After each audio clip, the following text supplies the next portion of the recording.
Tanto la pérdida de la capacidad visual como la pérdida de la capacidad auditiva se asocian, por ejemplo, a un mayor riesgo de deterioro cognitivo, de demencia. La contaminación acústica genera enfermedades, genera trastornos mentales, genera alteraciones del sistema inmunitario. El ruido nos envejece. Es así. Sari Arponen es médica, autora y referente en salud integrativa y microbiota, y hoy te ayudará a entender cómo cuidar tu cuerpo y mente para envejecer con vitalidad, propósito y energía.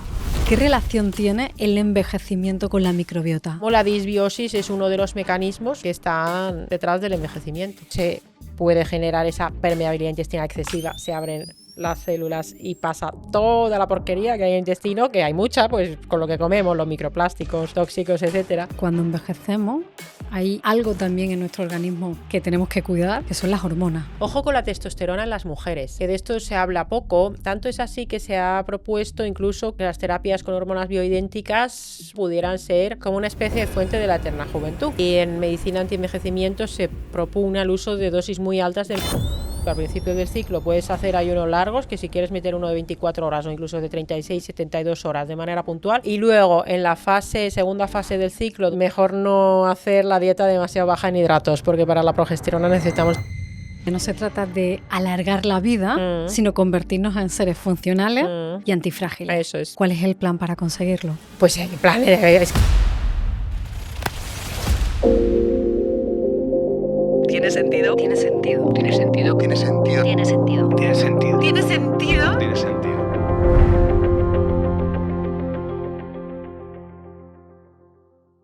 Hay un pequeño gesto que puedes hacer ahora mismo, justo antes de ver la entrevista, que ayuda a que este canal y este proyecto mejoren cada día. Un pequeño gesto que permite que consigamos más invitados, que mejoremos la producción y que podamos hacer que Tiene Sentido llegue a más y más personas como tú cada día. Ese sencillo gesto es suscribirte. Te prometo que si lo haces nos esforzaremos para que tu gesto sea recompensado con grandes conversaciones que te ayuden a encontrarle más sentido a tu vida, con nuevos sorteos y con más contenido y de mejor calidad. Mil gracias por apoyarnos, por suscribirte y por estar aquí. A ti que me lees y a tu yo futuro, recuerda, somos polvo de estrella, mirándonos en el espejo del tiempo. Nuestra herencia ancestral escribe a cada instante el misterio del porvenir. Tu esencia vital eterna vibra en cada una de tus células y te conecta al todo en el ser. Eres mucho más que un espíritu atravesando el tiempo en forma humana. Eres el tiempo mismo latiendo como luz cristalizada. La longevidad no se mide por los años, sino por cómo escoges vivirlos. Late, vive, siente, conecta, juega. Sari, veo aquí algo más que una Sari de razón, más que una Sari hablando de microbiota. Veo otro alma. Tampoco te conocía personalmente, pero sí que cuando cogí este libro, a diferencia de los anteriores, sentí que había otra Sari. ¿Cuál es la Sari que está hoy, aquí y ahora? Qué buena pregunta y qué difícil, ¿no? Tal cual. Bueno, quizás sea el core, el núcleo siempre sea el mismo. Sari yo siempre he estado en una búsqueda, digamos, infinita, en búsqueda de respuestas, en busca de la gran verdad con V mayúscula, digamos, que quizá podría ser el sentido de la vida, digamos, y lo cierto es que eso me ha llevado siempre a buscar muchas respuestas. Lo que pasa es que las preguntas van cambiando también, ¿no? Aunque esa pregunta del sentido de la vida siempre permanece, ¿no? Y cuando vas aceptando quizás, porque a mí me pasa que digo, bueno, ya he encontrado la respuesta, ya estoy ahí, pero luego dices... No, ahora vienen nuevas preguntas, ¿no? Y nuevas respuestas, o las que ya pensaba que conocía me han cambiado, ¿no? Entonces, digamos que hay ese núcleo de búsqueda de curiosidad infinita, incluso adicción al conocimiento en algún momento. Me estoy intentando quitar de eso porque... No sé si es posible. No lo sé, es difícil, ¿no? Me estoy intentando quitar un poco de la adicción al conocimiento... Intentar sentir más, vivir más también. Es verdad que es difícil cuando tienes cierta forma de ser o de pensar. Pero bueno, al final esa dimensión, vamos a decir, más del alma o más espiritual, o esa búsqueda del propósito, del sentido, que son dos cosas diferentes. diferentes y esto está publicado también en revistas científicas, ¿no? Sí. Esa parte al final es bastante importante y además nunca va a haber una respuesta única tampoco, ¿no? Lo que tratáis de entender la salud, me da la impresión que os encontráis con más preguntas que respuestas. ¿Puede ser? Bueno, depende de quién, ¿no? La intenta entender, porque además muchas veces hay personas que más que, digo, en el ámbito Ujú. de la salud de una manera muy amplia, que buscan más entender las enfermedades y quizás, efectivamente, como dices, esa salutogénesis que nos decía Antonovsky, porque hay mucha gente que dice, ¿por qué estamos enfermos? Y luego la pregunta podría ser, pero ¿y cuando estamos sanos, por qué estamos sanos? ¿Qué es lo que nos da salud, no? Ese buscar entender la salud y hacerse siempre preguntas me parece importante, pero es verdad que en la época en la que estamos ahora, yo que estoy abonada al depende, o sea, si me hicieras cualquier pregunta te podría decir siempre, depende a casi todo, ¿no? Pero hay gente que a veces dan respuestas, arrojan respuestas así en reels de 8 segundos, 10 segundos, 15 segundos, así como con mucho convencimiento. Y, a ver, yo no digo que yo no lo haga a veces, pero es verdad que muchas veces las preguntas te van apareciendo, pero también parece que hay gente que tiene mucho convencimiento de las respuestas. A mí me cuesta mucho, porque además luego tienes que desaprender mucho, deshacerte de esas respuestas que parecía que tenías. En mi caso, incluso esto me llegó a traumatizar. Sí. Bueno, porque yo pues al final estudié medicina y después hice la especialidad en medicina interna, pero siempre pensaba, digo, aquí me faltan cosas. Y cuando empecé a estudiar psiconeuroinmunología clínica y encontraba otras preguntas y otras respuestas, tuve como una sensación de, vale, he salido de Matrix, de la Matrix de la medicina farmacocentrista, pero luego otras veces decía, ¿y si ahora me metió en otra Matrix, que es la Matrix de la psiconeuroinmunología y tampoco esto es así, ¿no? Y es verdad que desaprender o reaprender muchas cosas que había aprendido en medicina fue bastante incluso traumático. Y leer libros como, qué sé yo, Medicamentos que matan y crimen organizado, por ejemplo, no sé si lo conoces. No. Pues este libro lo escribió Peter Goethe, que es un internista de Dinamarca que fue cofundador de la Cochrane, que es una iniciativa muy grande de medicina basada en la evidencia, súper científica, y él escribió este libro. Medicamentos que matan y crimen organizado.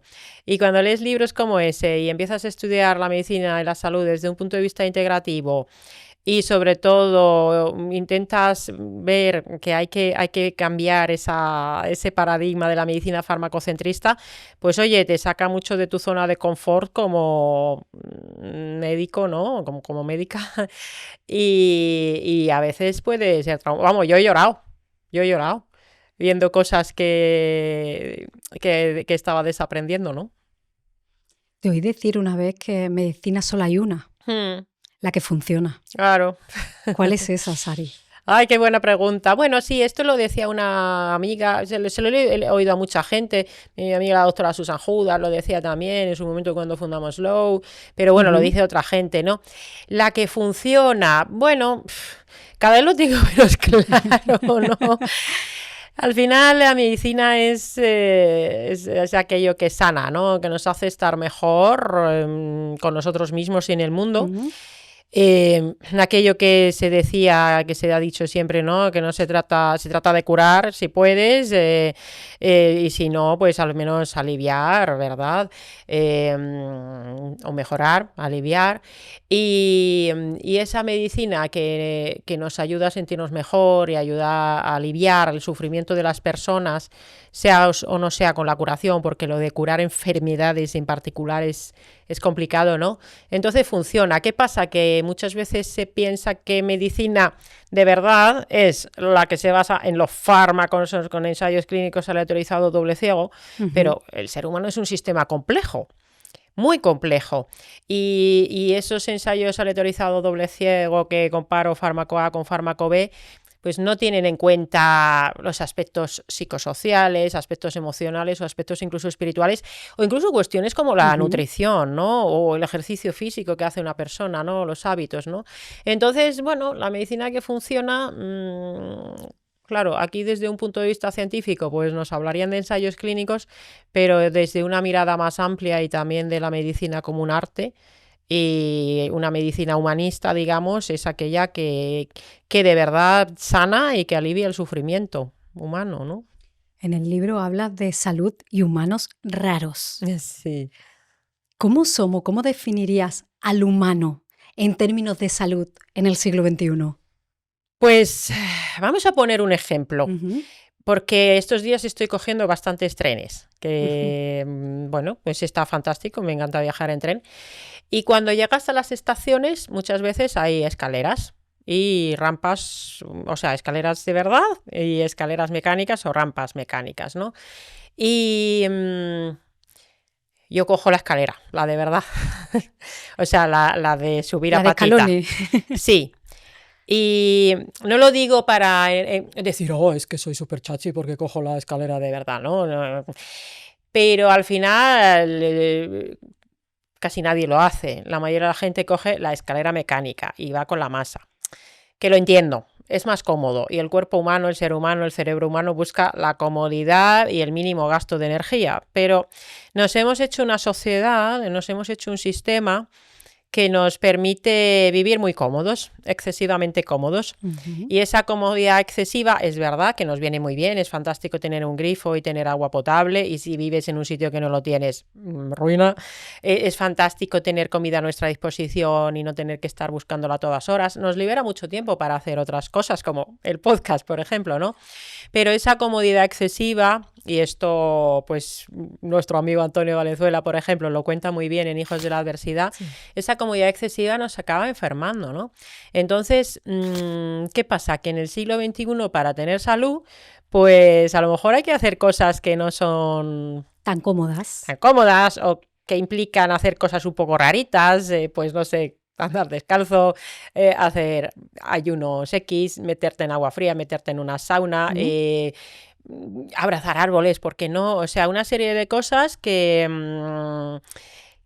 verdaderamente nos dan salud. Lo que pasa es que al final vivimos en este sistema que nos empuja a buscar esa comodidad, e incluso cuando hablas de todas estas cosas, por ejemplo, de la hormesis o de lo que nos cuenta Antonio en Hijos de la Adversidad, ¿verdad?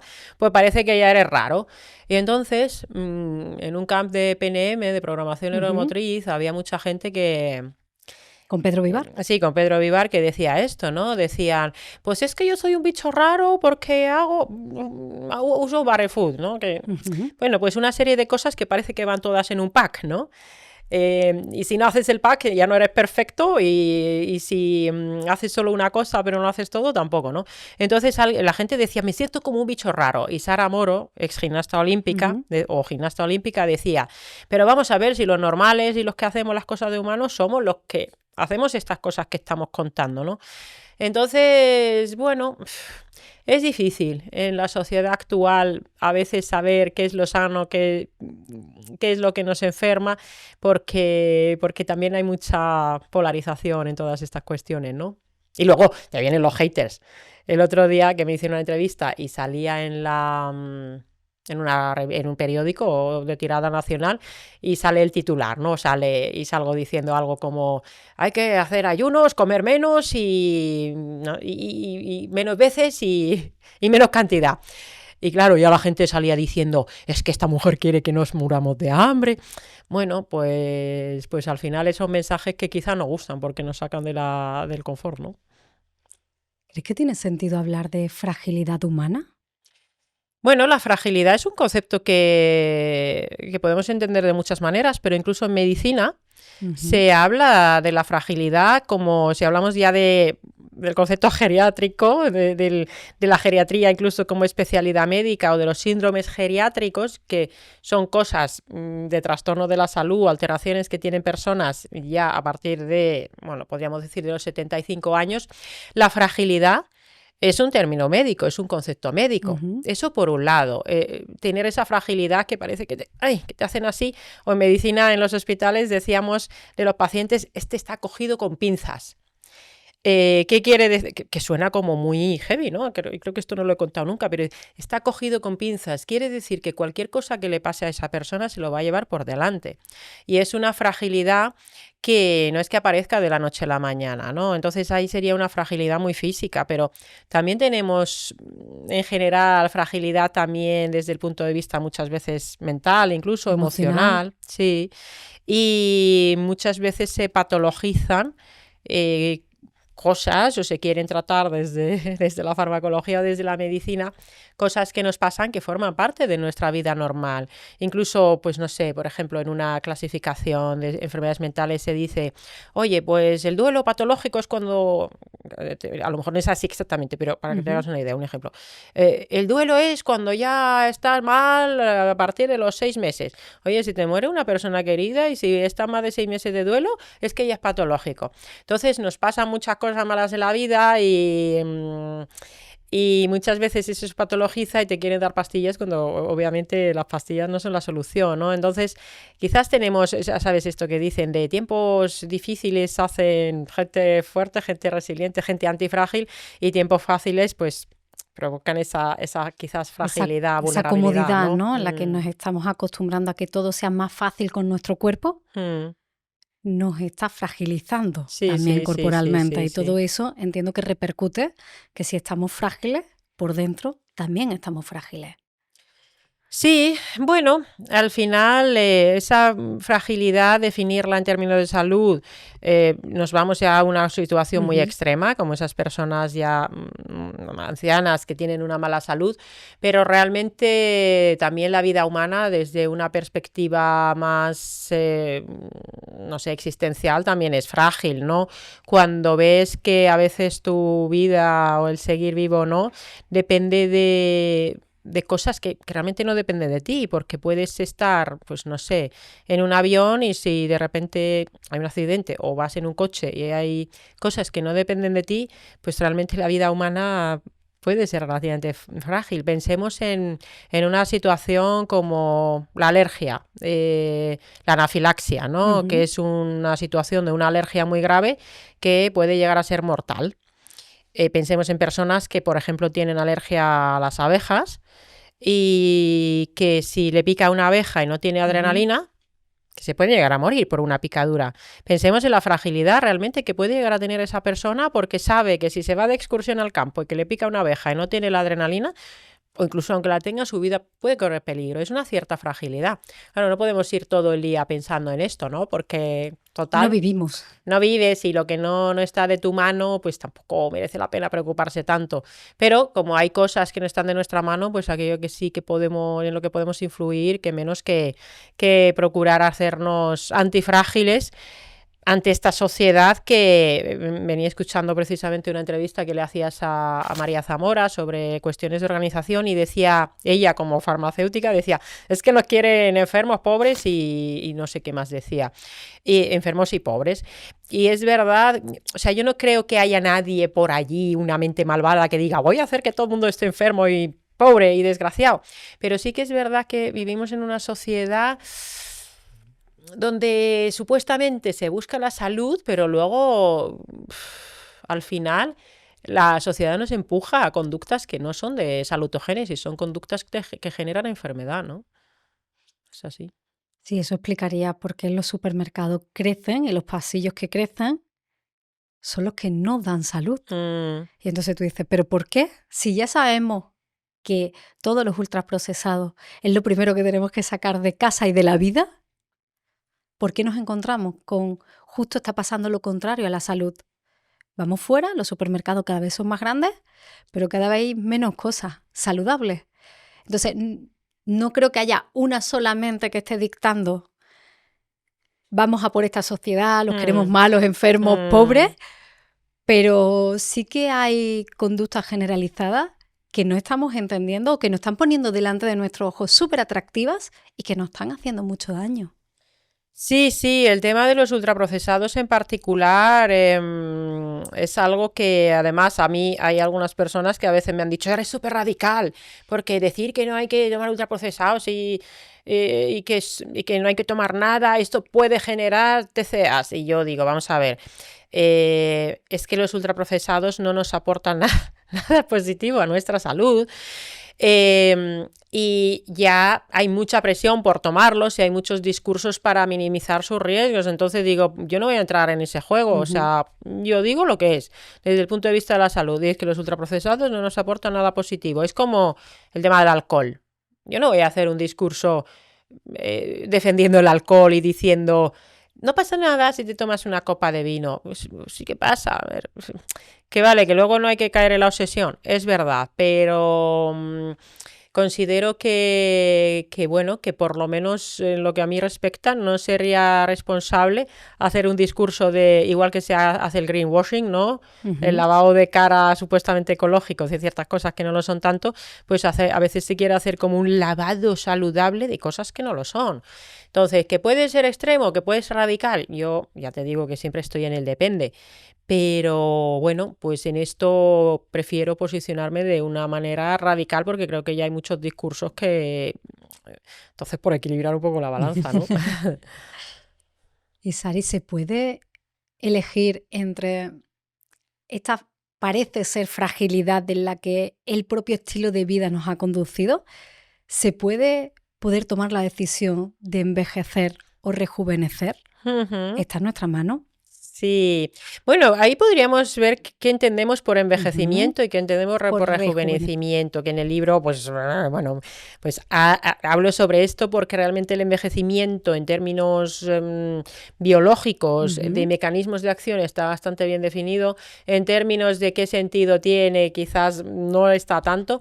Y luego rejuvenecimiento, al final, sí que podríamos contemplarlo como que si tú tienes una edad biológica o edad funcional, desde muchos diferentes puntos de vista, porque se puede medir de diversas maneras, pues no sé, vamos a decir que tienes una edad biológica de 50 años y tú reduces esa edad biológica, estás rejuveneciendo. Esto, antes de empezar, hemos comentado de de mi amigo Mago More, que es fantástico, ¿no? Y lo pongo de ejemplo porque es un ejemplo clarísimo. Él ahora tiene 54 años y él se cuida mucho porque tiene una artropatía psoriásica y se le diagnosticó a los 39.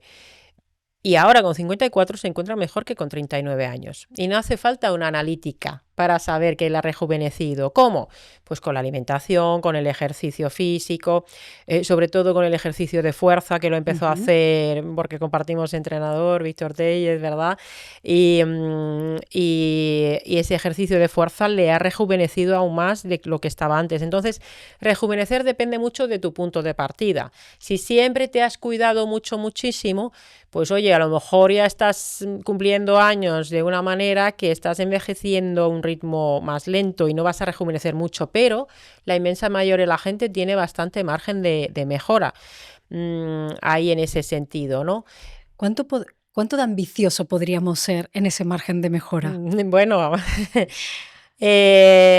al final la ambición, aquí están los longevitistas extremos, como son pues Brian Johnson, el multimillonario que quiere fundar la religión del no morir, ¿verdad? El doctor Mark Hyman, que es médico funcional de Estados Unidos, que quiere vivir hasta los 120 o los 160 años. José Luis Cordeiro, que tiene un libro que se llama La muerte de la muerte, ¿sí? Que aspira también a la amortalidad. No la inmortalidad, porque eso sería que nada te matara, pero la mortalidad biológica o tecnológica. Entonces, hay gente que aspira a eso, pero realmente parece bastante lejano. Yo no digo que no vaya a llegar a pasar, pero si llega a pasar, probablemente ya sea en un contexto que quizá no seamos tan humanos, ¿no?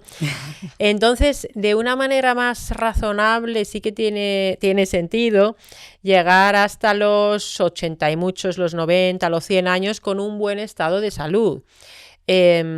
Claro, porque la gente que quiere llegar a los 120, por ejemplo, no quiere llegar a los 120 y parecer que tienen 120 años y estar decrépitos, sino llegar a los 120 y estar como si tuvieran, pues no sé, 50 o 60 o 40 o 30 en un buen estado de salud, ¿no? Entonces, lo que sí es factible es llegar a esa edad avanzada y llegar en un buen estado de salud. Aquí luego hay una cuestión que es la cuestión estética, que muchas veces a la gente le dicen, o gente que hablamos de estos temas y te dicen, pues tampoco pareces tan joven. Lo cierto es que desde el punto de vista de la estética, es verdad que también el aspecto exterior refleja cómo estás por dentro, pero si vemos por ejemplo, a las actrices o los actores de Hollywood o de España, me dan igual.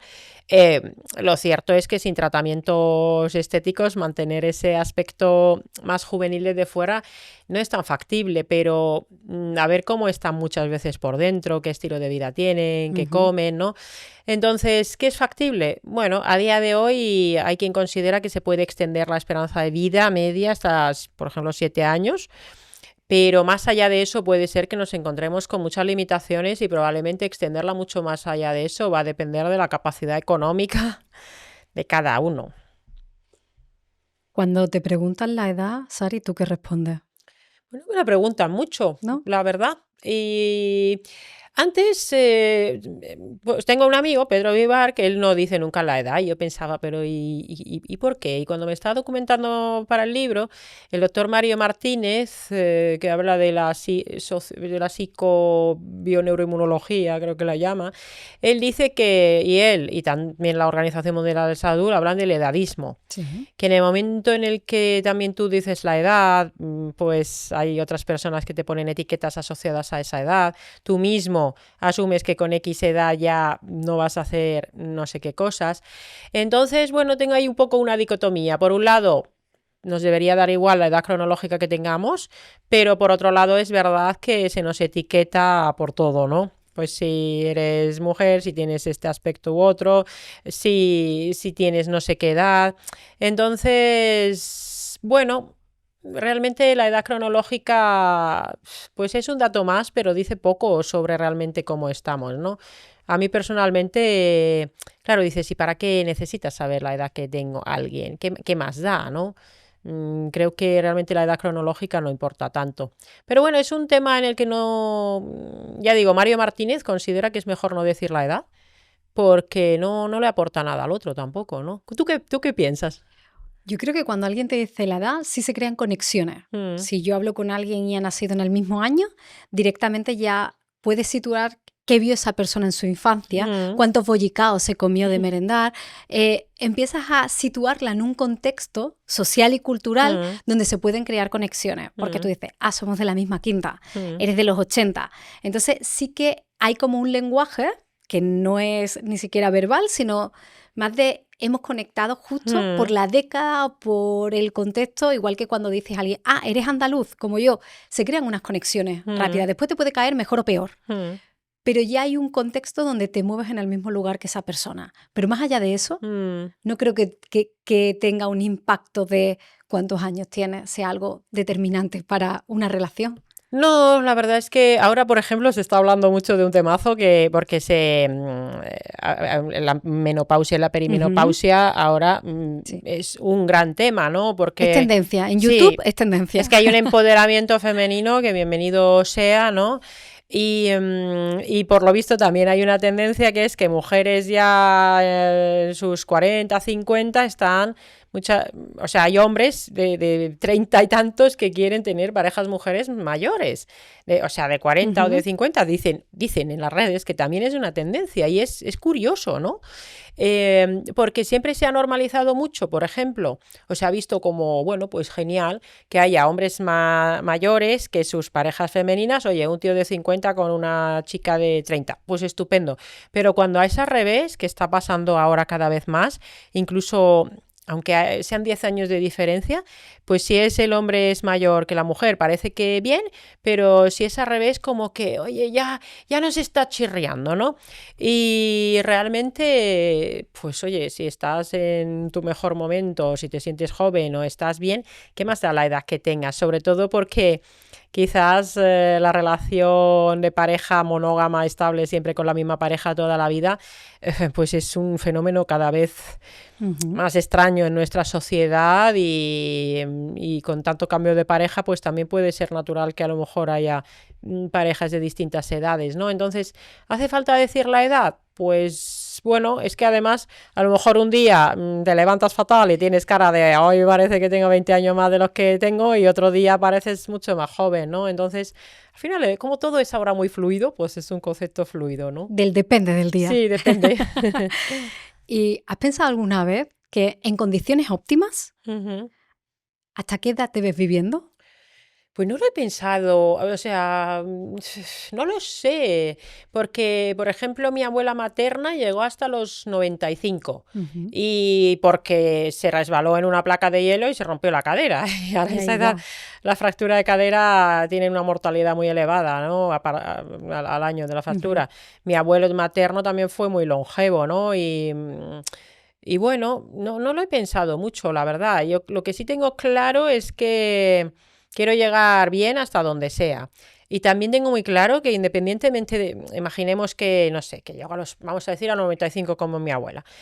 Y que veo que, oye, pues ya he llegado a esta edad y ahora me dicen que tengo no sé qué cosa, me voy a morir en una semana. Y entonces me hago consciente, anda, pues me voy a morir. Cuando mire atrás diré, uff, todo rápido. O sea, sé que independientemente del tiempo que sea, va a parecer que fue nada, que fue apenas un suspiro, porque siempre que miro para atrás, cuando tienes, una frase que se dice cuando tienes niños pequeños, ¿no? Es que los días se hacen largos, pero los años se hacen cortos. Y es verdad, un día se te puede hacer como eterno, una semana, sobre todo cuando estás transitando según qué situaciones, pero luego, mira, cuando miras atrás, los años es como que pasa el tiempo súper rápido. Entonces, realmente, independientemente de la edad a la que llegue, al final una parte depende de mí, pero hay cosas que pueden pasar, ¿no? De accidentes y un apocalipsis obvio, estas cosas, yo qué sé. Entonces, seguro que me parecerá que habrá sido poco. Y en ese momento será cuando digamos, ay, pues ojalá hubiera hecho esto, lo aquello, no sé qué, que no hice, y claro, entonces ya será tarde. ¿Tienes mucho, ojalá, cosas que quieres hacer? Uy, yo quiero hacer muchas cosas, sí. Quiero hacer muchas cosas, sí, efectivamente. Y esto nos pasa, ¿no? Lo hablaba el otro día con una amiga, con Almudena, con Almuderma, Almudena Nuño, dermatóloga, que al final ahora tenemos tantas opciones que tomar y cosas para hacer, que claro, lo quieres hacer todo, pero al final tienes que elegir. Y al final, siempre que estás eligiendo hacer una cosa, a lo mejor estás renunciando a otras 10. Entonces, nuestro tiempo es un bien muy preciado y a los que nos gustaría hacer muchas cosas es muy difícil. Para mí es súper frustrante manejar, por ejemplo, toda esa montaña de libros que tengo en casa y que además compro nuevos libros o recibo nuevos libros mucho por encima de la capacidad que tengo para leer todos esos libros. Entonces es como, wow, estoy leyendo este libro, pero ¿y todos esos otros que no estoy leyendo? Entonces, a veces, a mí por lo menos, tengo hasta crisis existenciales por manejar todo aquello que quiero hacer y que sé que no podré hacer. Esa lista de ojalá es como una señal de vitalidad y por lo tanto de rejuvenecimiento, ¿o no tiene nada que ver? Pues dependerás de la persona, supongo, ¿no? Yo creo que al final el tener ilusión por las cosas, esa curiosidad, ese quiero hacer esto, quiero hacer lo otro, ¿no? Que quieras, que cada mañana digas, wow, me levanto y tengo muchísimas cosas que hacer y con ganas de hacer muchas cosas, al final sí es una señal de vitalidad, ¿no? Si te levantas y dices, otro día más. Sí, pues otro día más. Entonces, ¿cómo te levantas y cómo afrontas el día, ¿no?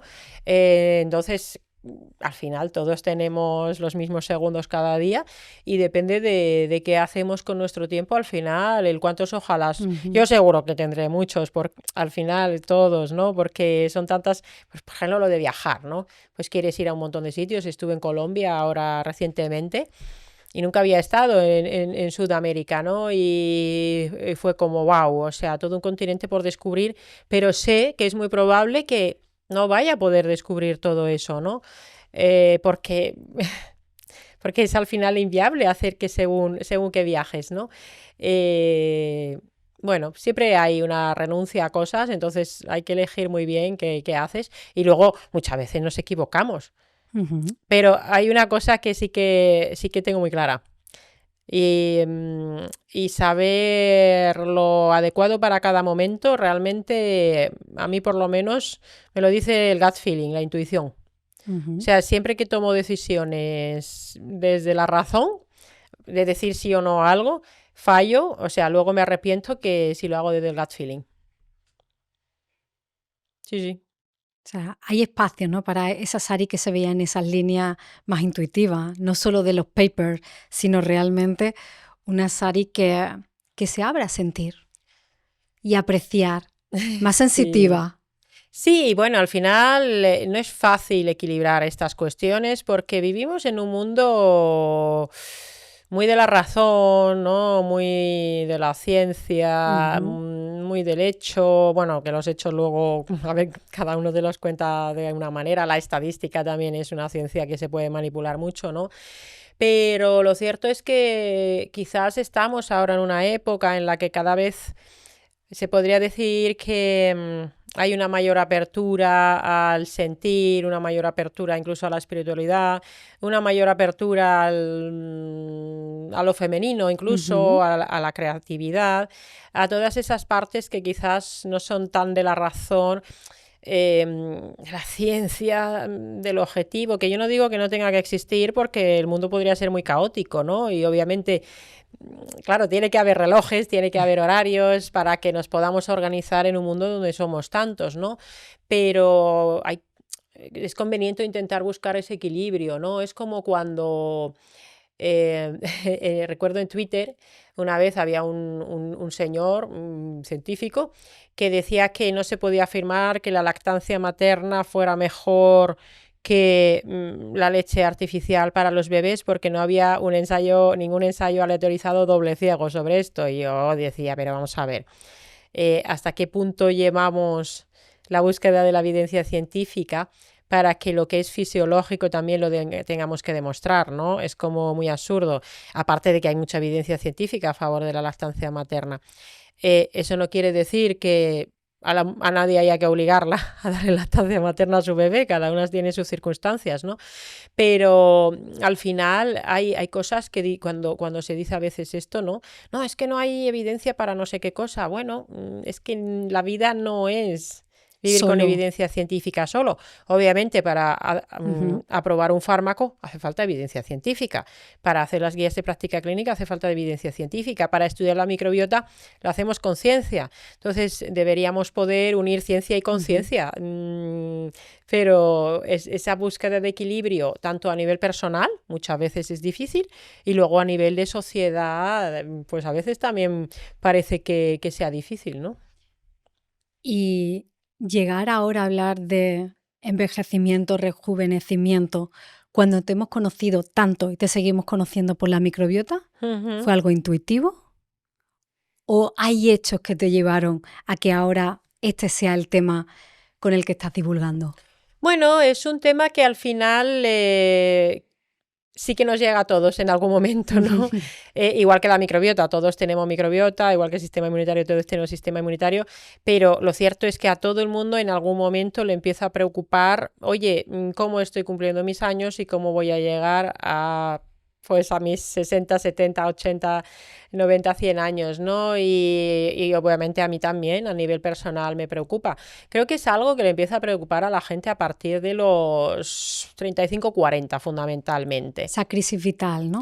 Bueno, A los 40. sí, la crisis de los 40 es que además a los 44 años precisamente es una edad en la que se produce como un envejecimiento, como no iba a decir un pico, bueno, es como un pico de Una caída. envejecimiento, una caída en picado que de repente uno se levanta y dice, pero ¿qué pasó? De repente, ¿no? Entonces, a partir de esa edad, quizás ya debería ser idealmente un momento en el que ya uno tiene como más quizás establecida su economía, quizás Ujú. ya los niños ya no son tan pequeños, o sí, porque, bueno, depende de cada circunstancia vital, pero a partir de esa edad es cuando la gente ya se empieza a preocupar más. Claro, antes, pues bueno, la vida loca, ¿no? Vive la vida loca y te da igual. Y ahora la vida se va. Sí, entonces es como, vale, es cuando mucha gente empiezan a tener diagnósticos de enfermedades, empiezan a tener problemas de movilidad, mucha gente empieza a preocuparse por la estética. Porque ven que, oye, esos kilitos o esa tripa que antes se medía con facilidad, ahora no hay forma, ¿no? Entonces se empiezan a cuidar. Y claro, cuando empiezan a aparecer las arrugas y las canas, cuando empiezan a aparecer las manifestaciones externas, es cuando la gente se empieza a preocupar, ¿no? Y realmente también es verdad que a mí siempre me preocupa una visión sistémica, y lo cierto es que para el año 2050...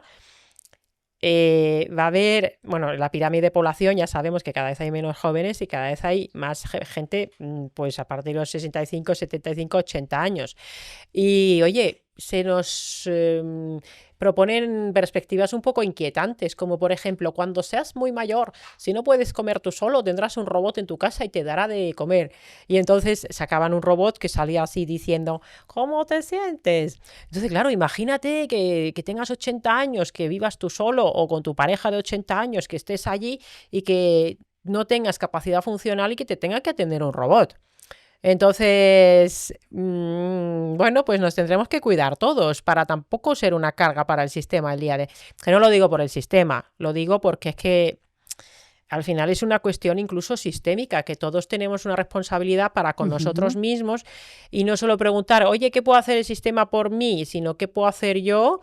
Bueno, para no depender del sistema el día de mañana y no depender de que el sistema vaya a velar por mi salud, ¿no? Porque... que el sistema mire por ti, por tu bienestar, quizás no está en sus prioridades, ¿no? Como decía, no se trata de alargar la vida, sino convertirnos en seres funcionales y antifrágiles. Eso es.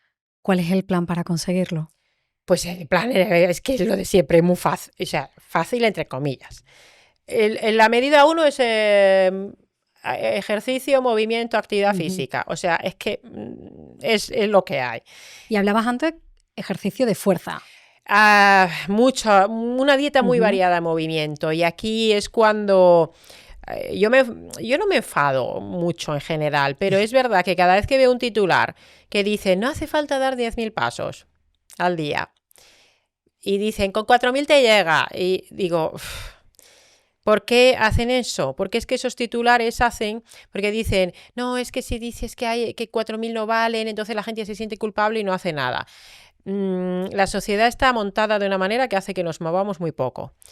Somos muy sedentarios. Entonces, cualquier discurso que apoye ese sedentarismo es ruina. O sea, va a generar más enfermedad. Entonces, 10.000 pasos al día, pues sí. Si son 15.000, pues mejor. ¿Eso es ejercicio? Lo vuelvo a decir, no. Es que eso es actividad física, que es genial y lo tienes que hacer. Pero aparte de eso, hay que hacer ejercicio de resistencia, resistencia cardiovascular aeróbico, me da igual cómo lo llames, correr, andar muy rápido o hacer marcha nórdica o senderismo, que si lo hace suficiente tiempo, pues también puede serlo. Bueno, al final acelerar el corazón. Eso, hacerlo 2, 3, 4 veces en semana.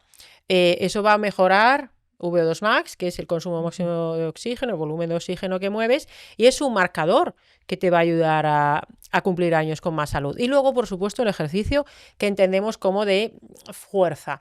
Lo que pasa es que esto, pues al final no hace falta meterse en un gimnasio a hacer máquinas. De hecho, yo no sería lo que recomendaría, sino pues bueno, hacer ejercicio puede ser funcional, calistenia, pues dominada, flexiones, mover kettlebells, mover clubbells, mover una serie de instrumentos, ¿no? Y por supuesto luego el equilibrio y también la salud articular y la movilidad, ¿no? Entonces, claro, hay gente que dice, es que eso es inviable porque no tengo tiempo. Vale, los determinantes socioeconómicos de la salud te van a condicionar. Y si tienes que salir a las 7 de la mañana de tu casa, llegas a las 9 de la noche, es verdad, pues mete snacks de movimiento. 2, 3, 4, 5 minutos cada 30, 60 minutos de estar sentado, pues haces algunos ejercicios.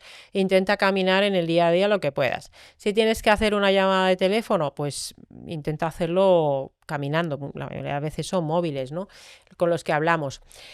¿Que no es fácil? No, si yo no digo que sea fácil. ¿Que cada uno tiene sus circunstancias? Sí. Pero también yo le diría a la gente que tiene su móvil y te dice cuánto tiempo pasas viendo Instagram, Twitter, las redes sociales. Se puede escuchar un podcast dando un paseo o corriendo o haciendo ejercicio, por ejemplo. Entonces, yo le diría a la gente que mirara, oye, ¿cuánto tiempo le destinas al ocio digital pasivo? Y bueno, no lo dejes del todo, si está bien, puedes consumir algo, pero de verdad que no puedes arañar, aunque sean 20 minutos de una rutina todos los días, es mejor que hacer una hora de vez en cuando, ¿no? Entonces, eso es innegociable y es que lo dicen todos los estudios que salen y mira que los divulgadores no se ponen de acuerdo en muchas cosas, pero en esto se pone de acuerdo todo el mundo. ¿Que no es fácil? Lo sé, no es fácil. No es fácil, porque el cerebro quiere comodidad y ahorrar energía, ¿no? En el ejercicio sí se ponen de acuerdo, donde no hay consenso es en la alimentación. Bueno, en la alimentación hay un consenso casi universal, que es con los ultraprocesados. Sí hay. Menos en la parte en algunas tendencias de algunas personas que dicen que, pues lo del tema de los TCAs, yo no voy a entrar en los TCAs, la divulgación estándar, o sea, la divulgación para población general no es para personas con TCAs y probablemente las personas con trastorno de la conducta alimentaria no deberían consumir muchos contenidos con la alimentación, pero para la inmensa mayoría de la población, pues oye, hay un acuerdo en que los ultraprocesados mal. Fuera de ahí, pues es que en el libro de la microbiota lo comentaba, es que hay como una guerra, ¿no? Y además es como, pues están veganos, vegetarianos por un lado y luego cetogénicos carnívoros por otro lado. Y cuando eso se hace además desde la ideología, es como, vamos a ver, es alimentación, es nutrición, y en el momento en que eso se convierte en una ideología, que todos la tenemos, yo no digo que yo no la tenga, ¿vale? Pero soy consciente de que la tengo. Entonces, bueno, pues es problemático. ¿En qué ideología promulgas? Bueno, yo para empezar promulgo libertad individual. Me encanta. Que parece que es como un concepto que, no sé, que se nos olvida a veces.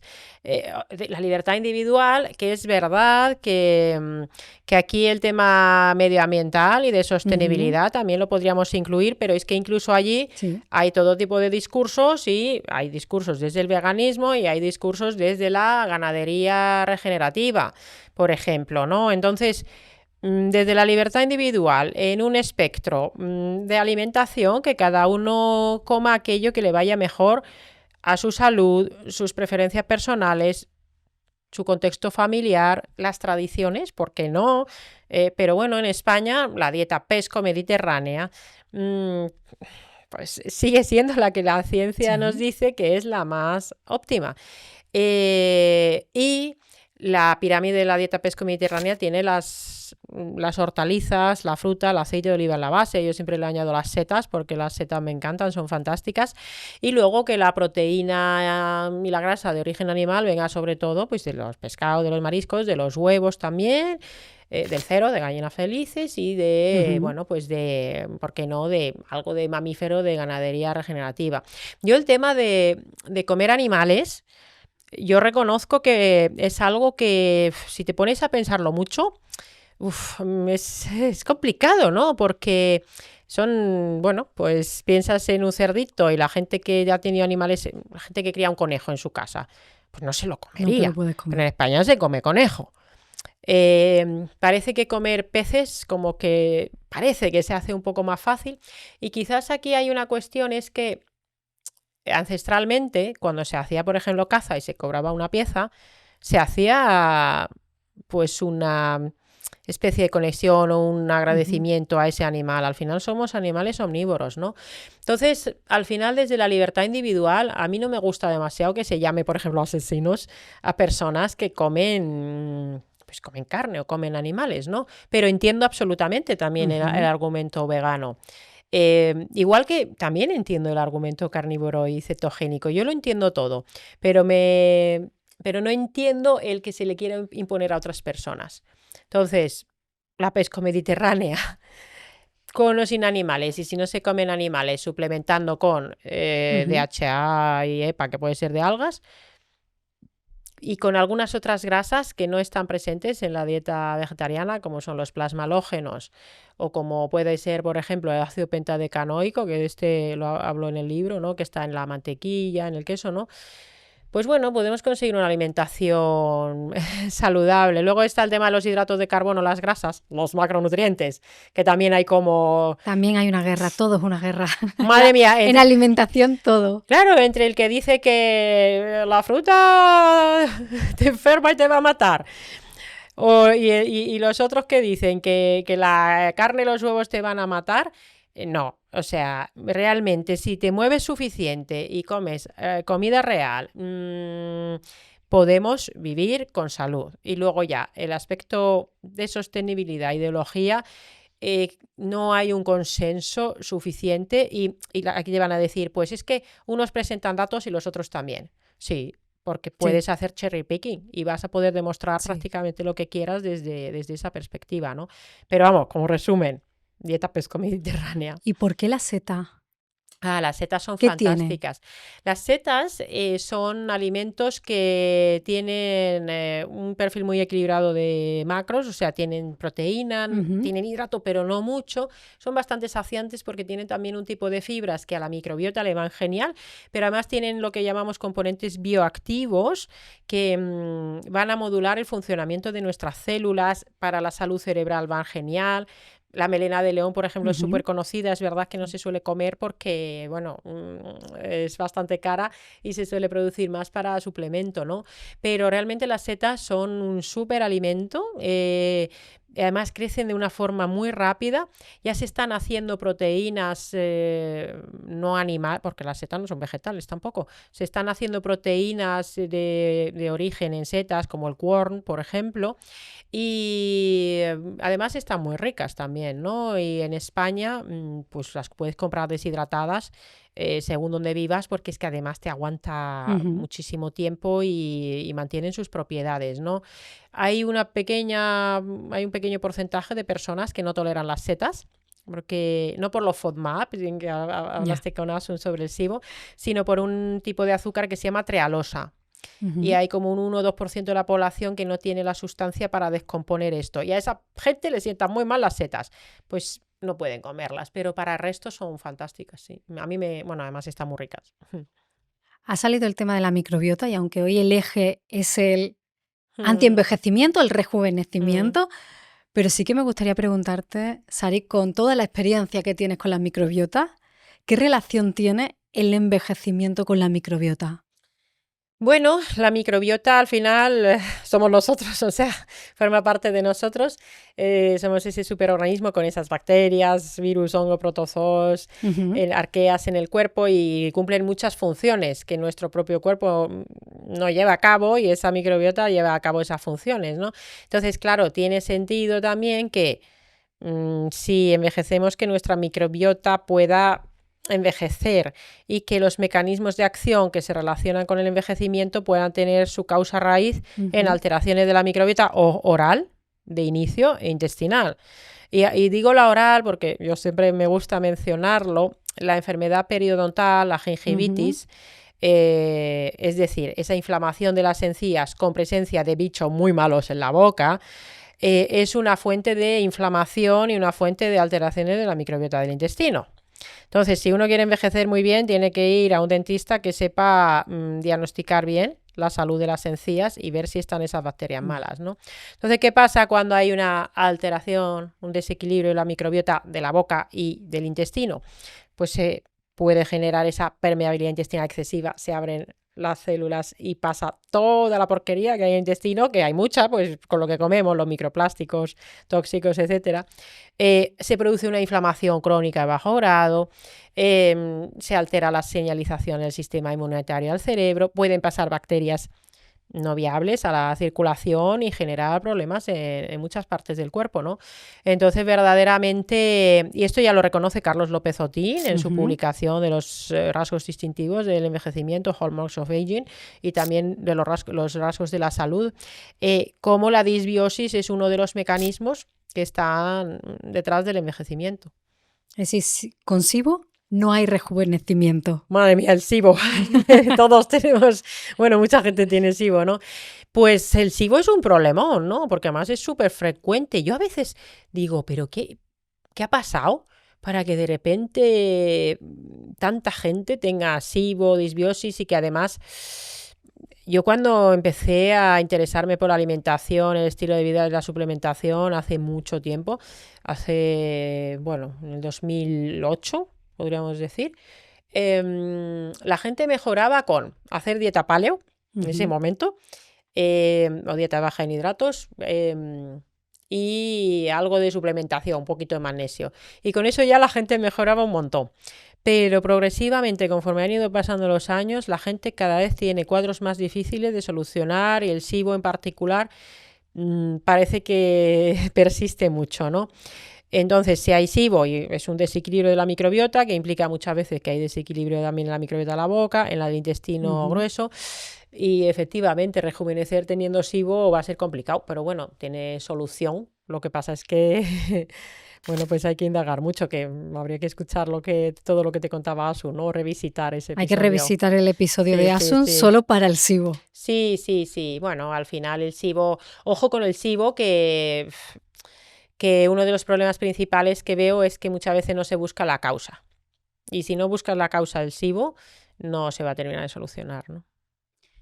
En este podcast hemos hablado muchas veces de ese segundo cerebro que tenemos en el intestino y cómo lo que ocurre ahí dentro puede influir en cómo piensas, cómo duermes y cómo te sientes contigo. Por eso hemos creado un reto de 21 días para cuidar tu microbiota con Miodrag Borges. Un acompañamiento paso a paso para que entiendas qué está pasando en tu cuerpo y para descubrir qué puedes hacer para empezar a sentirte mejor desde dentro. Durante 3 semanas te acompaño junto a Miodrag Borges, especialista en salud digestiva, para que entiendas cómo funciona tu microbiota y qué pequeños cambios pueden mejorar tu digestión, tu energía, tu estado de ánimo o tu descanso. Cada día tienes un vídeo breve, un ejercicio práctico y una reflexión sencilla para integrar lo aprendido. Hablamos de inflamación silenciosa, de descanso digestivo, sistema inmune, fermento, hidratación, cocina, estrés, de todo lo que impacta en tu bienestar desde el intestino. También tendrás un cuaderno para registrar lo que vas sintiendo, espacio para esas reflexiones y acceso de por vida al contenido para hacerlo a tu ritmo y sin presión. Puedes ver toda la información en el enlace que tiene en la descripción del episodio, siguiendo el QR que aparece en pantalla o en tienesentidopodcast.com/microbiota. Y entiendo que cuando envejecemos hay algo también en nuestro organismo que tenemos que cuidar o atender, que son las hormonas. Sí. Madre ¿Cómo mía. cuidamos las hormonas para rejuvenecernos? Pues es un temazo porque, claro, la biología es muy tozuda, ¿no?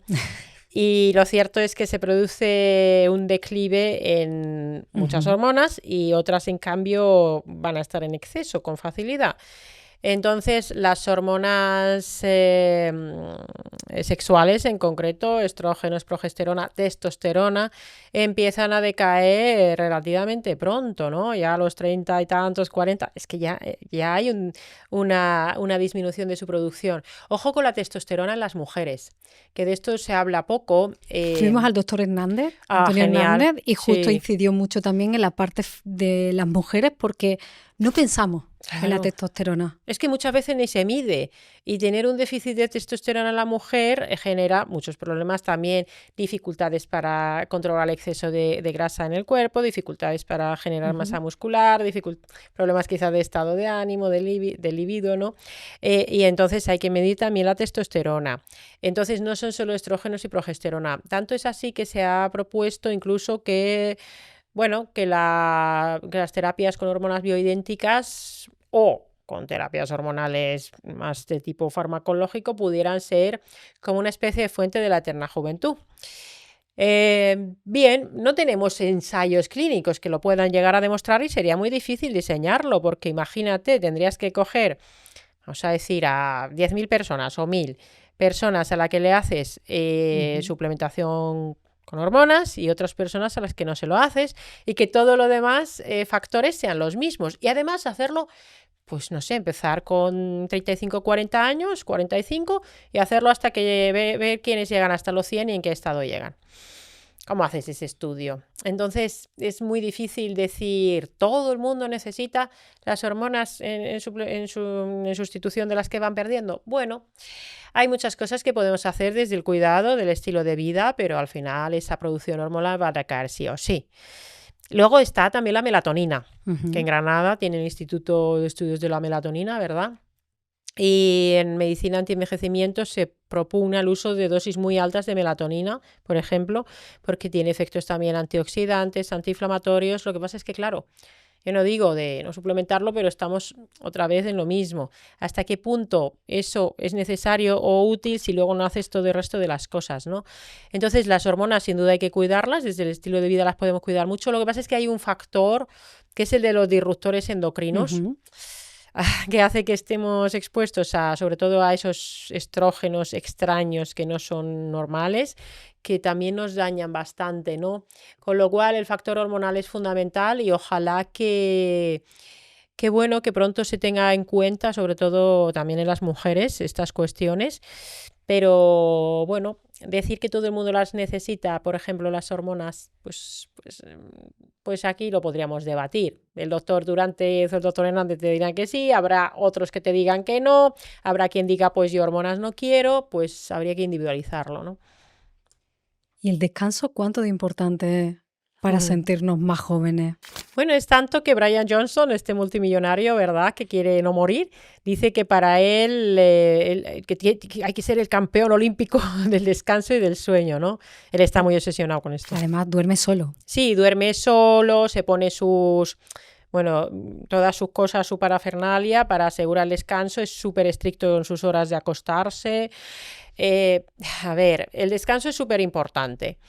Claro, lo que pasa es que en España en particular hay una dificultad que es el jet lag social, ¿no? Que al final los horarios aquí sociales tenemos, no sé, esos turnos de cena de las 10 de la noche, ¿no? Por ejemplo, que hacen que muchas veces le arañemos horas al descanso y España, de hecho, la media de horas de sueño no llega a las 7 horas.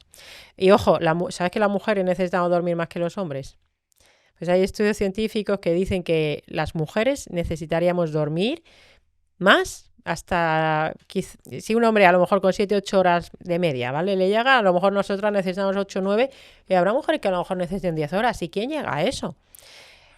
Y además, ¿cuál es la razón por la que tenemos que dormir más las mujeres? Bueno, parece factores hormonales en gran parte, probablemente, no se sabe bien a ciencia cierta, pero hay factores hormonales, hay factores probablemente relacionados con neurotransmisores y es posible que haya también cuestiones relativas a muchas cosas que nosotras tenemos. Esto no lo he leído en estudios, ¿vale? Pero estoy hipotetizando.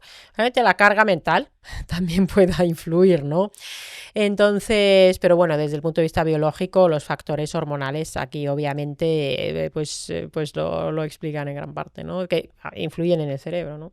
Bueno, y ojo, con esos años que nos tiramos con las maternidades, ¿no? Y las lactancias. ¿Qué te voy a contar? No.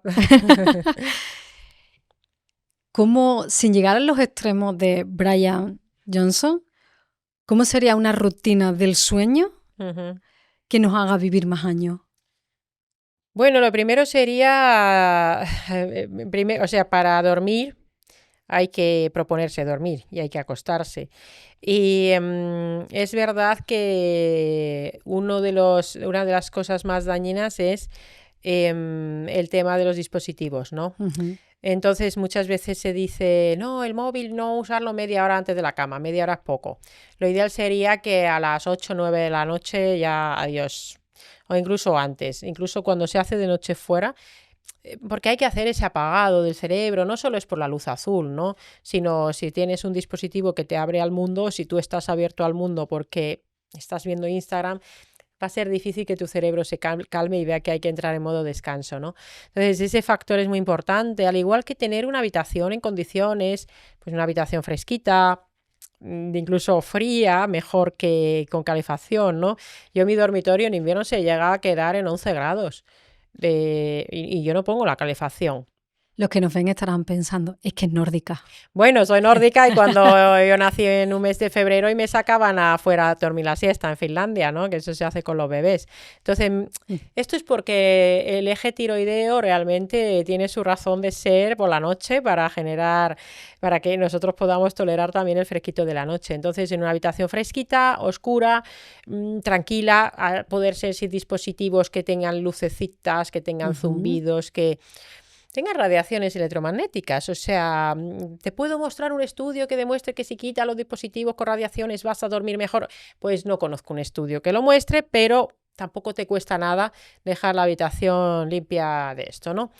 Aunque hay estudios interesantes con el tema de las radiaciones a nivel celular, sobre todo, y de citoquinas, ¿no? Porque en individuos es más difícil estudiarlo. Y luego, pues oye, hay un tema, y es que Brian Johnson duerme solo. Si, por ejemplo, duermes con tu pareja y tu pareja ronca o se mueve mucho, pues es que no vas a descansar bien.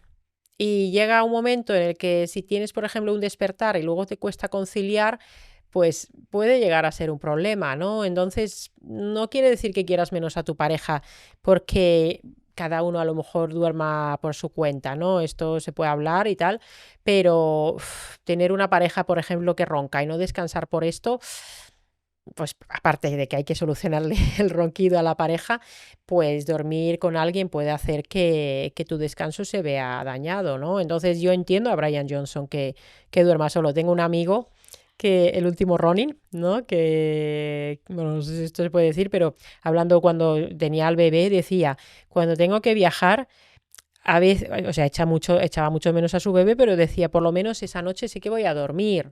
Y la gente que tiene hijos, bueno, yo que he hecho mucha guardia ya sabía lo que era el no dormir, ¿no?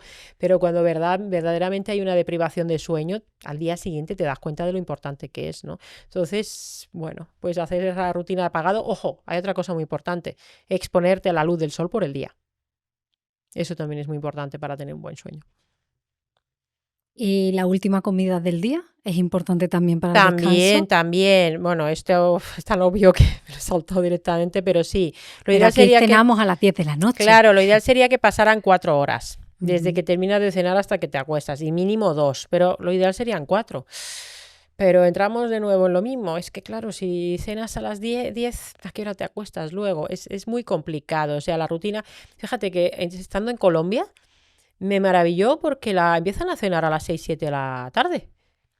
Es verdad que madrugan también bastante, pero dije, tienen horario de Europa del Norte, ¿no?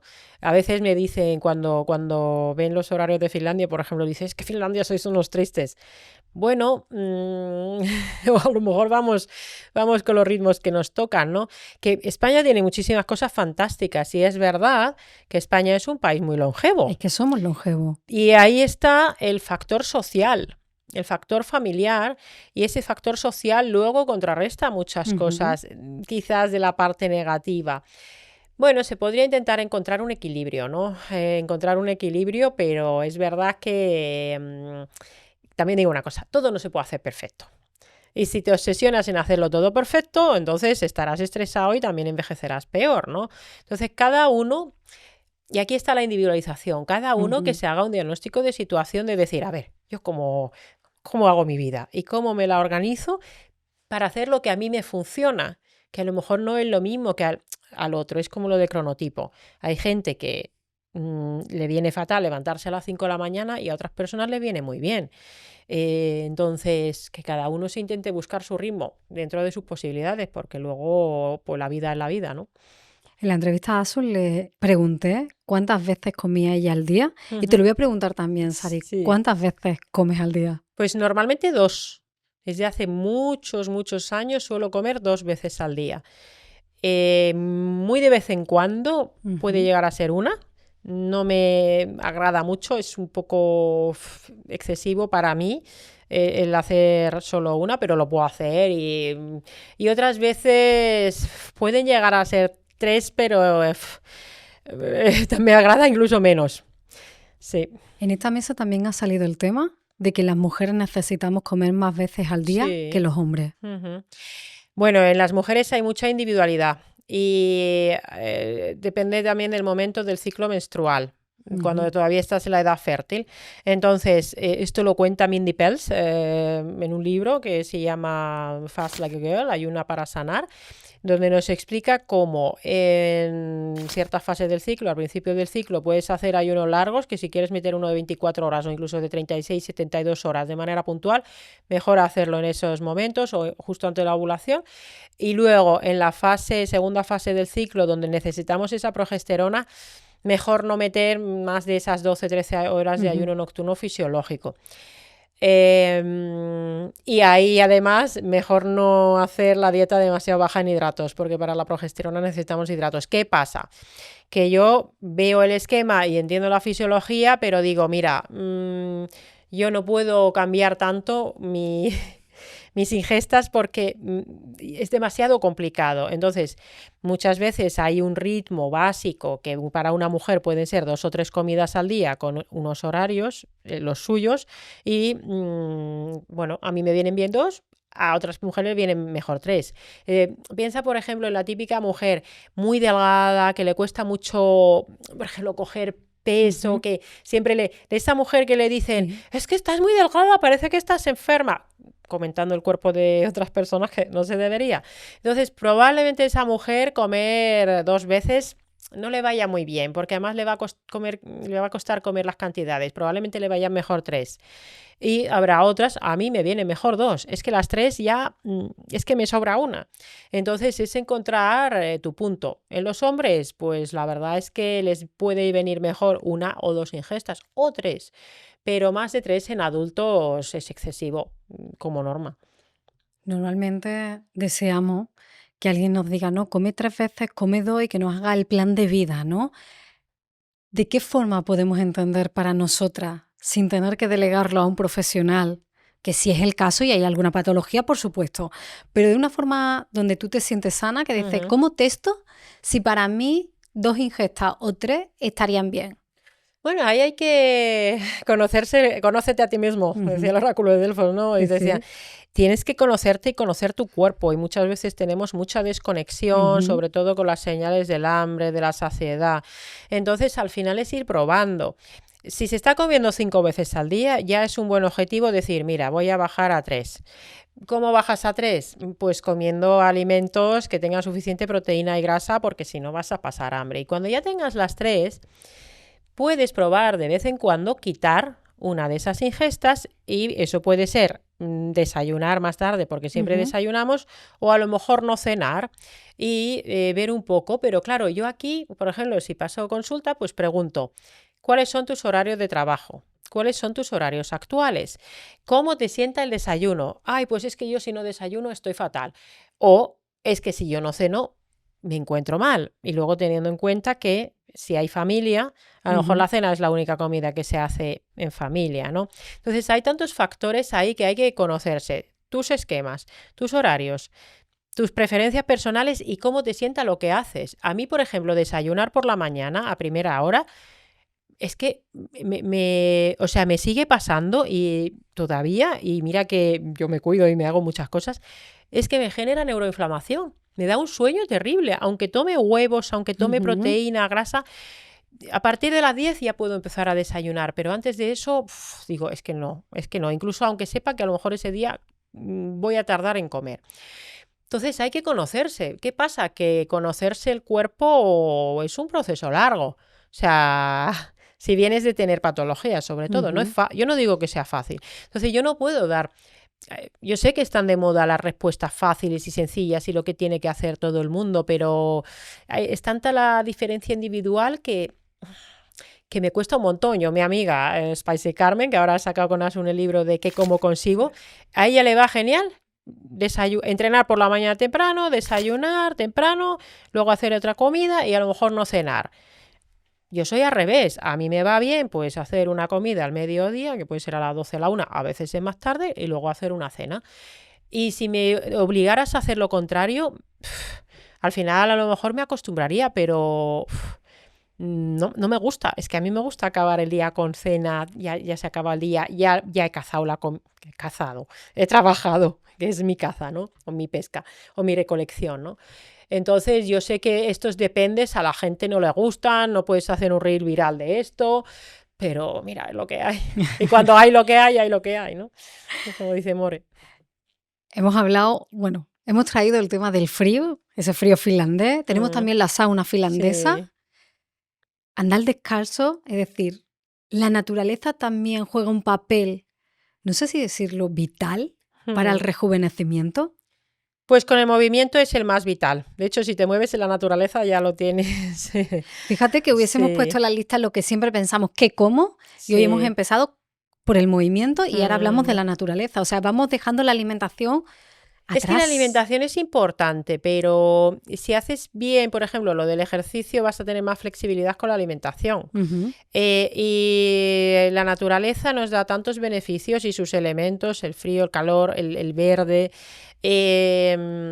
bueno, el andar, el estar descalzo, el estar en contacto con la tierra, escuchar sonidos naturales, los pájaros, o escuchar el viento, o escuchar, pienso en el sonido de las hojas de los abedules con el viento en Finlandia, es un sonido especial.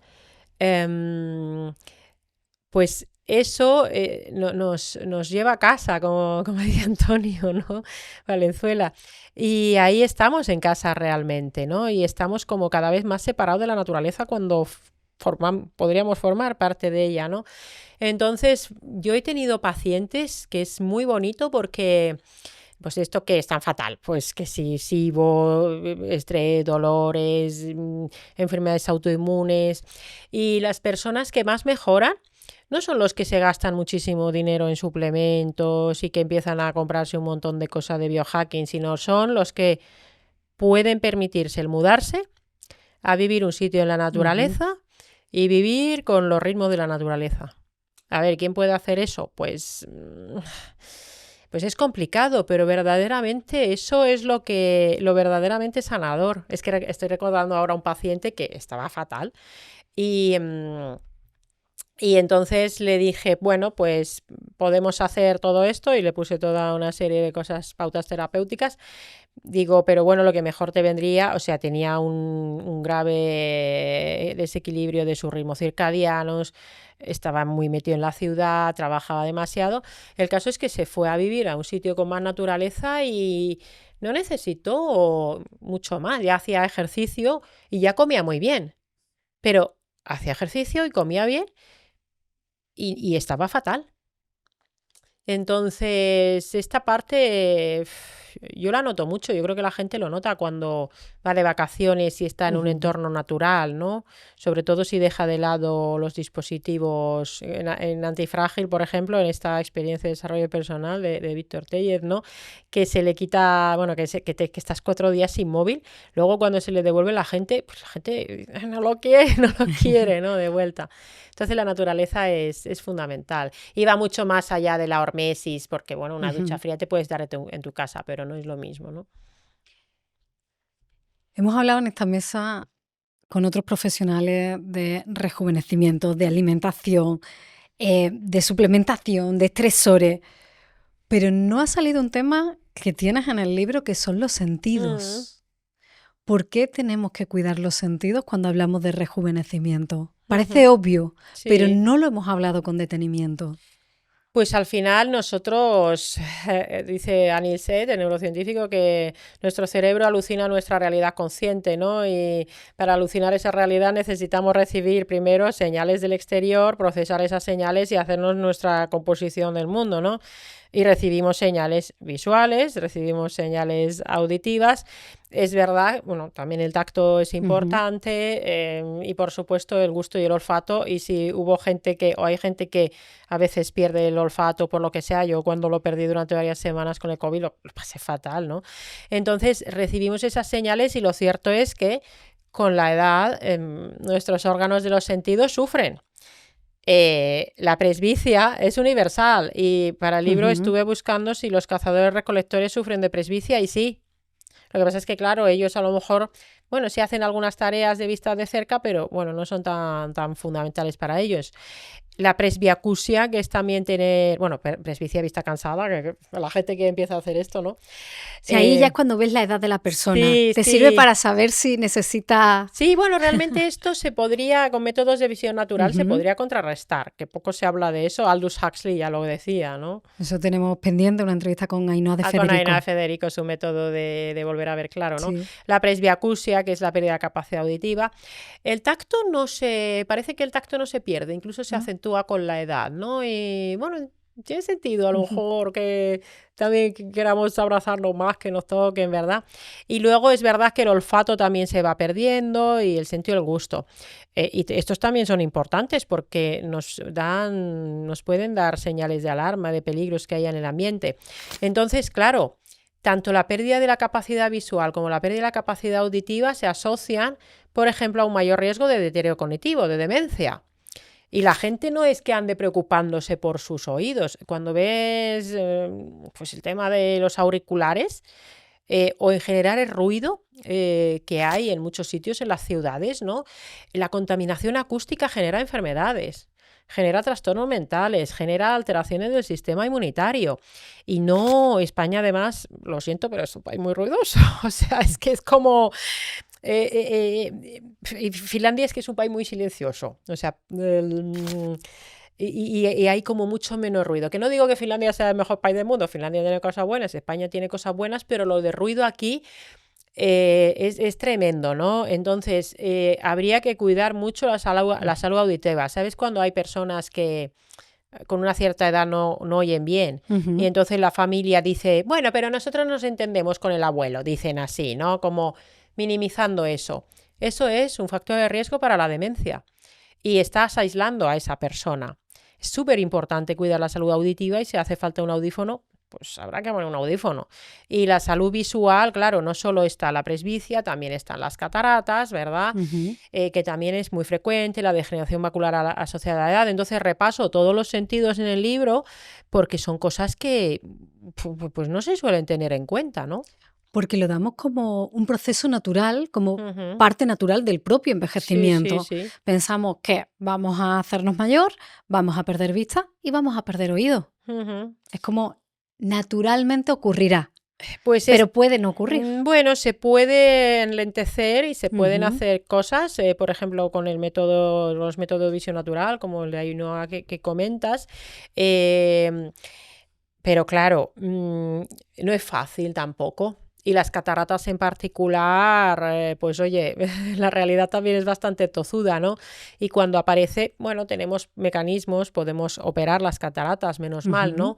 Pero lo cierto es que recuerdo a veces haber visto, bueno, pacientes que teníamos ingresados en el hospital, personas que son sordociegas, que bueno, Helen Keller, sí, creo que era una de las primeras sordociegas que consiguió pues sacarse un título universitario, ¿no?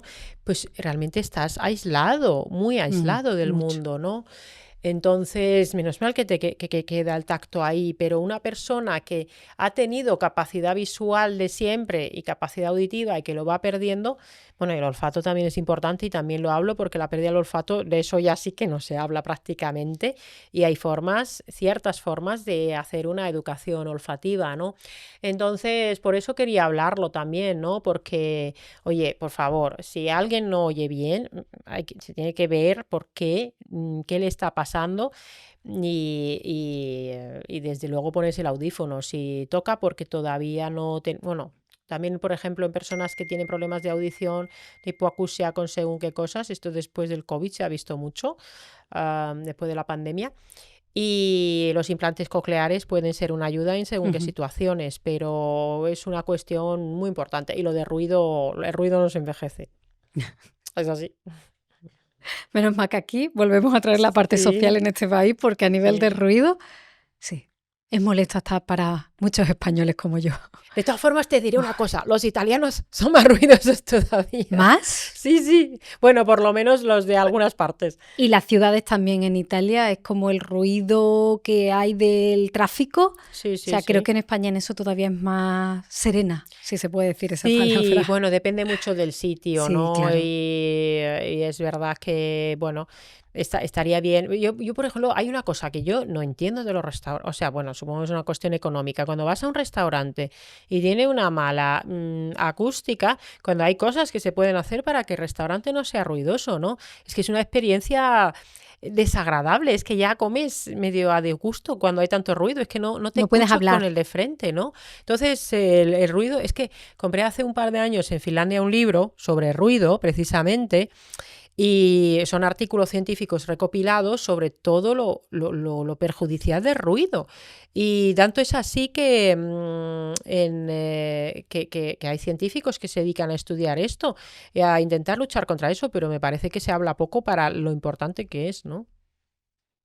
Totalmente. Mm. Yo tengo autoesclerosis, por eso me llega de lleno. Ay, pues la autoesclerosis, ¿sabes que puede tener un componente autoinmune? No sabía.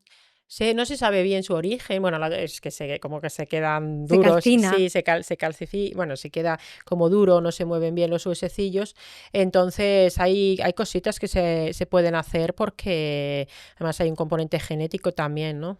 No he encontrado de quién me viene, porque sí que me lo dijeron, y posiblemente me hablaron de los cambios hormonales, del primer parto. Sí. Cuando con el embarazo me preguntaban, porque todo el rato me preguntaba los médicos de los diferentes que me vieron, ¿no? En consulta, ¿has sido madre? Y ya pregunté un día, ¿por qué me preguntáis constantemente si he sido madre? ¿Qué tiene que ver con que no escucho? Y entonces ya me explicaron, pero me costó preguntarlo. Bueno, pues es que muchas veces con ciertas cosas te dicen, esto es lo que hay, no se puede hacer nada, casi siempre hay cosas que se pueden hacer. Por eso yo agradecería un país menos ruidoso. Sí, no, bueno, hay muchas cosas que tratar, entonces parece que, no, es que eso no es importante, porque es más importante no sé qué, pero es que todo es importante, ¿no? Todo es importante. Y el que sufre de acúfeno, como yo digo, las fiestas que yo tengo en mi cuerpo. Sí, tienes acúfeno. Pues Sí. es que el acúfeno, aquí de nuevo estamos con un tema que además con el envejecimiento también puede pasar que haya mayor prevalencia, mayor aparición, más porcentaje de personas con acúfenos, y hay cosas que se pueden hacer. La alimentación, aquí puede ser un factor importante. Por ejemplo, en algunas personas, si tienen celiaquía y no lo saben, pues puede estar relacionado. La dieta baja en hidratos puede ayudar en algunas personas. Hay veces que son cuestiones anatómicas y luego cuando ya el acúfeno no hay forma de... Porque es verdad que ahí la suplementación funciona poco, pero hay ciertas técnicas que se pueden hacer para los acúfenos, que es como una especie de cancelación del acúfeno, con una especie de audífono. Bueno, es un tema interesante que también se puede llegar a tratar. Lo que pasa es que no es fácil, pero sí puede quitar mucha calidad. Yo tuve una temporada que tenía un problema de oído recurrente y además tenía el acúfeno y era como, o sea, puede llegar a ser bastante perturbador en la vida diaria, sí. Y viendo y tomando como ejemplo a Brian Johnson, ¿te gustaría testar algunas de las terapias que él está probando para su rejuvenecimiento? Bueno, es que él hace muchas cosas, ¿no? Muchísimas. Es su vida rejuvenecer. Por ejemplo, mira, lo de ponerse, como era, sangre de un vikingo joven. No, es médula, o sea, plasma o médula de un vikingo joven. Él se pone la sangre de su hijo. Se pone la sangre de su hijo y médula de un vikingo joven. Bueno, de un vikingo no, de un sueco o danés. Bueno, yo lo de vikingo lo digo de coña porque lo decía. Te pilla más de cerca a ti. Sí, pues eso no lo haría al principio, ponerme un tejido biológico de otra persona, a priori no. Pero, por ejemplo, él, se ha hecho también una terapia génica que está en fase experimental. Pues yo de momento tampoco me lo pondría, pero si el día de mañana hay suficiente evidencia de su absoluta seguridad, pues ¿por qué no? Hace muchas cosas que me parecen fantásticas, utilización, por ejemplo, de terapia de luz roja infrarroja, utiliza un gorrito para el pelo, utiliza muchos dispositivos. ¿En qué consiste esa terapia de luz roja? La luz roja y la luz infrarroja es fotobiomodulación.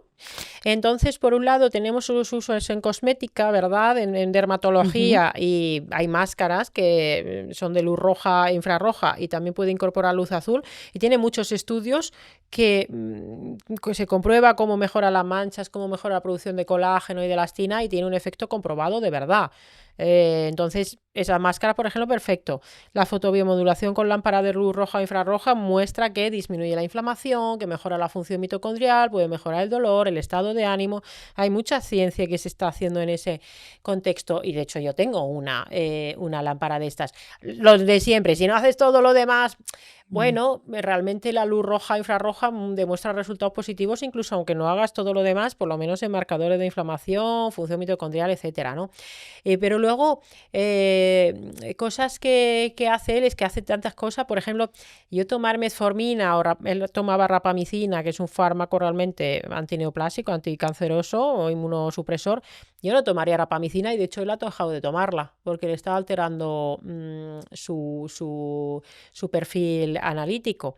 Entonces, bueno, lo suyo quizás sea un poco excesivo y él está tan obsesionado con no envejecer, que me parece fantástico porque además lo comparte todo, pero a mí no me da la vida, primero, ni el dinero, obviamente, y tampoco creo que sea necesario, no considero que sea necesario hacer todo lo que hace él. De hecho, en internet te encuentras gente que dice: ¿cómo hace lo más importante, lo de Brian Johnson, solo en vez de con 2 millones al año de dólares, con $200?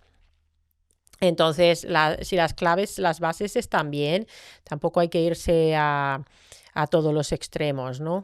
¿No te planteas competir en las Olimpiadas de la Juventud? Sí, hay muchas menos mujeres, pero yo creo que porque las mujeres quizás no tenemos tanto tiempo o no tanto deseo de competir allí. No, bueno, porque tienes que estar haciéndote analíticas y no sé, no le veo mucho. O sea, a mí me parece fantástico que lo hagan y que nos lo cuenten.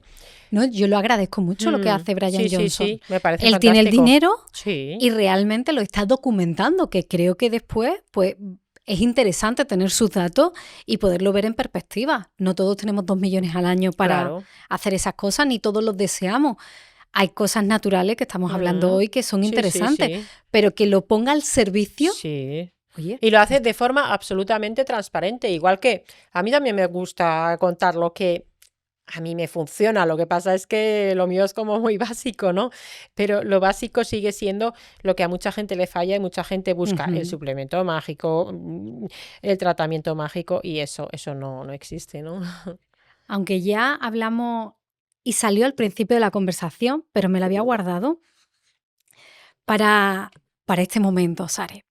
Voy a coger, es una frase de tu libro, página 42, que dice: tiene todo el sentido que el sentido de la vida sea vivir una vida con sentido y con coherencia. Ay, me trabalenguas, ¿no? ¿Eso quiere decir que una vida con sentido rejuvenece? Sí. Tener un propósito. Tener un propósito del para qué estamos aquí y tener la sensación de que también el por qué, ese sentido existe, nos da calma, ¿no? Y una orientación y una dirección, y nos ayuda también a cuidarnos más, porque si tu vida no tiene un propósito, si tu vida no tiene un sentido, ¿para qué cuidarte? Muchas veces. Es más, muchas veces esa falta de sentido o esa falta de propósito, acabamos haciendo conductas que no son tan saludables, como huyendo de la falta de propósito y de la falta de sentido, ¿no? Y vivimos en un momento especialmente complicado, donde ves a veces a gente muy joven diciendo que tienen esa falta de sentido, ¿no? Yo no digo que yo lo tengo todo el rato súper claro, porque yo voy de crisis existencial en esa eterna búsqueda, voy un poco así, ¿no? Pero sí que considero importante que haya ese propósito, ese para qué estamos aquí, y oye, si ya encontramos el por qué, pues qué mejor, ¿no? Pues también, y porque al final es lo que nos ayuda a vivir esa vida más plena, ¿no? Pues muchas gracias, Sari, por poner los cimientos de una vida plena, porque puedes encontrar o conectarte con un para qué, con un por qué, pero si nos falla la salud, es difícil de sostener una vida con sentido. Así que traernos hoy las bases de tanto de alimentación como de descanso, como de cuidado hormonal, ayuda mucho a poner ese granito de arena, esas raíces donde puedan realmente crecer ese fruto, que será el sentido o no. Depende de cada persona, de cómo cada uno quiera vivir su vida y su relación con su salud, pero aquel que se quiera cuidar, que yo creo que son los oyentes de este espacio, hoy hay herramientas, hoy hay un recordatorio, una yo creo que hemos tocado como toda la base de lo que es una vida saludable y ahora ya que cada uno, en la medida que pueda, que lo ponga en marcha. Sí, hemos tocado todo y quizás lo más importante sea hacerlo en tribu, con ese y desde el amor. Eso al final es lo fundamental. Y intentar siempre que cada sitio de donde te vayas lo dejes mejor que cuando llegaste, ¿no? Pues yo creo que hoy ha ocurrido. Este sitio es mejor después de tener toda esta información. Muchas Sari. gracias. Muchas gracias. Si has llegado hasta aquí, quiero darte las gracias. Gracias por ver, por escuchar y por ser parte del grupo de personas que busca respuestas y herramientas para vivir una vida con sentido.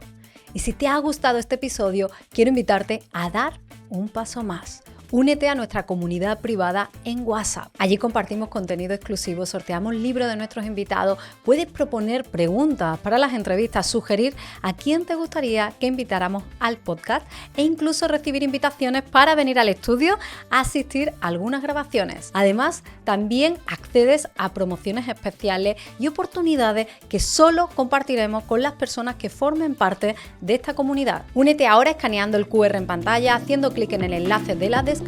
Muchas gracias de nuevo y espero verte dentro de la comunidad.